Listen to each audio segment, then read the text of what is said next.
Hi y'all, Connie here. So today I want to talk to you about spike stitches. Now I just have a swatch of linen stitch here. It is by no means the only fabric you can work spike stitches into. It's my favorite stitch. And so that's what I'm working with. All right.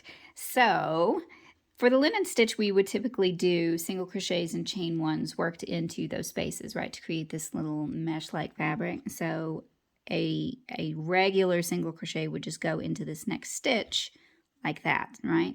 But if we want to do a spike stitch, what we're going to do is we're going to bring our hook down to a previous row or round, depending on the pattern that you're working on, right? Okay, so instead of working here, I'm going to come all the way down here to this space. And so see, that's the same space that this single crochet is worked into. So we're essentially working over the top of that. And we're going to stretch the legs of this single crochet instead of them being right here, like a normal single crochet, like this guy. We're going to bring those legs all the way down here to this stitch. All right. And so we're going to insert our hook down there. I'm going to yarn over, pull up a loop, and then I'm going to stretch it tall, right? I'm going to stretch it up to, to the height of this row. And then I'm going to yarn over and pull that loop through there. See, that one got a little bit twisted, but there you can see that's the same V of the single crochet legs as this one. It's just longer. And that is all that makes it a spike stitch. All right, so again, a regular single crochet would just be just like that, right? But a spike stitch, you're going to bring your hook down to a previous row, right? Or round if you're working in the round. And so I'm bringing it down here, insert my hook, yarn over, pull up a loop, stretch that yarn up so that it's the same height as your row. If you don't stretch your yarn up, it's going to be puckered, right? It's going to squish your fabric, right? So you want to make sure that you keep a nice tension in your fabric by pulling that loop up to the height of your row. And you don't want it to be too loose, of course, but you do want it to stretch up there without pinching your fabric down. Now you can, of course, do even longer spike stitches. So here's where we would normally work it. Here is the place where this one is, right? So that's just one row down.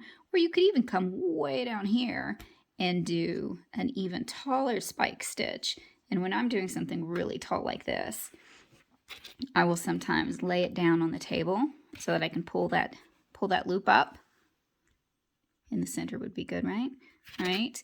And that way, until I get the feel of the tension, right, I can kind of just work with that. Okay, so there's two different spike stitches, and they're just single crochets, right? They're just single crochets, but they have really long legs.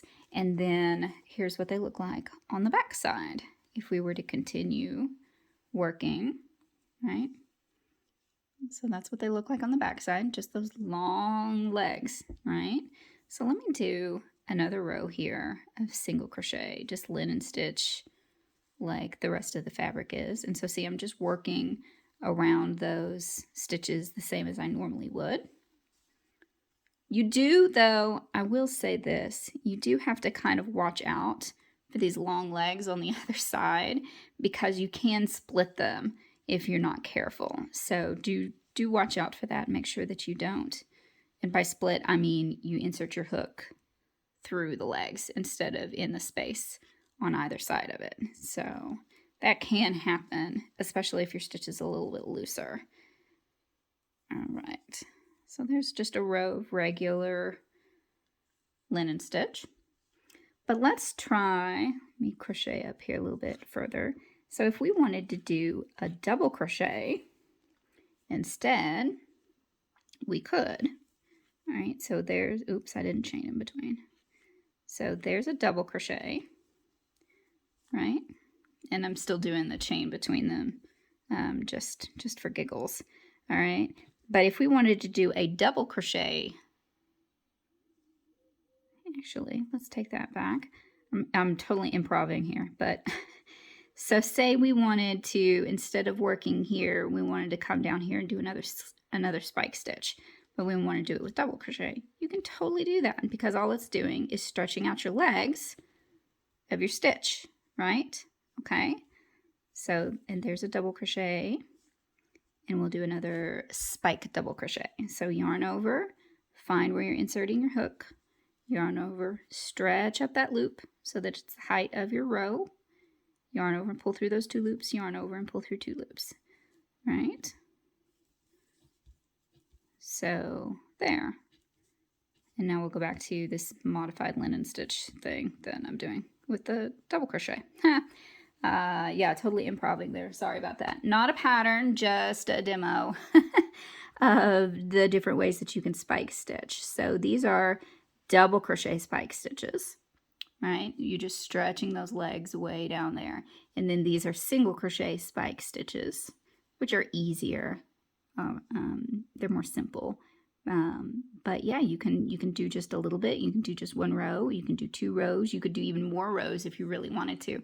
But it's a fun way to add some texture. Although you don't want these loops to get too big, right? Because the bigger those loops get, the more likely they are to snag on something. But yeah, spike stitch is a fun way to add some texture into your work, especially if you're working with colors. But I find that it's also kind of fun to do with a solid fabric as well, because it just kind of breaks things up. So it's a good stitch to use with what's it called, variegated yarns as well. So yeah, there you go. So that is the spike stitch, single crochet, double crochet. You can do it with any stitch really, because all you're doing is you're just inserting your hook at a lower point in your fabric, and you stretch those legs up to the height of your row, and then you complete your stitch as normal. So a very ugly little swatch to show you the spike stitch. Thanks so much for joining me. See you next time. Bye.